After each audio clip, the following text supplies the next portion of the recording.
বলিউডের একঝাঁক জনপ্রিয় তারকার মতন অবিবাহিত থাকার সিদ্ধান্ত নিয়েছে অভিনেত্রী দিব্যা দত্ত। সালমান খান ও সুস্মিতা সেনের মতো দিব্যাও বিয়ে না করার পক্ষে, তবে ভালো একজন সঙ্গী পাওয়ার অপেক্ষায় রয়েছেন তিনি। সম্প্রতি হিন্দি রাশকে দেওয়া এক সাক্ষাৎকারে এমনটা জানালেন এই প্রভাবশালী অভিনেত্রী। I think I would want to get married, but you should never say no. If you want God to laugh, tell him your plans.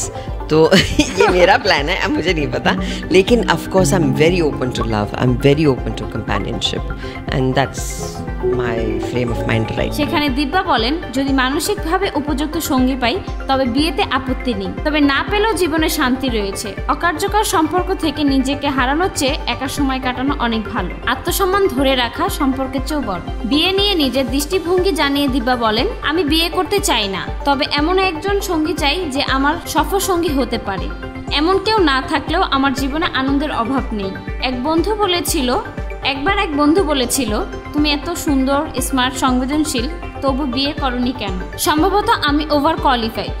একটা সময় ছিল যখন ভাবতাম জীবন সঙ্গী ছাড়া অসম্পূর্ণ, কিন্তু এখন বুঝি সেটা ছিল একটা বিভ্রান্তি। এখন আমি মনের দরজা খোলা রাখলেও হৃদয়টা আর সহজে তুলে দিই না। দিব্যাকে শেষ দেখা গেছে ছাবা নামের ছবিতে। লক্ষণ উতিকরের পরিচালনায় এই ঐতিহাসিক ছবিতে ছত্রপতি সম্ভাজির চরিত্রে ছিলেন ভিকি কৌশল, সম্রাট অরঙ্গজেব হিসেবে অক্ষয় খান্না এবং ইয়েসুভাই ভোসলের ভূমিকায় ছিলেন রাশমিকা মান্দানা। ছবিটি বক্স অফিসে দারুণ সাড়া ফেলেছে। মোট আয় 807.88 কোটি টাকা।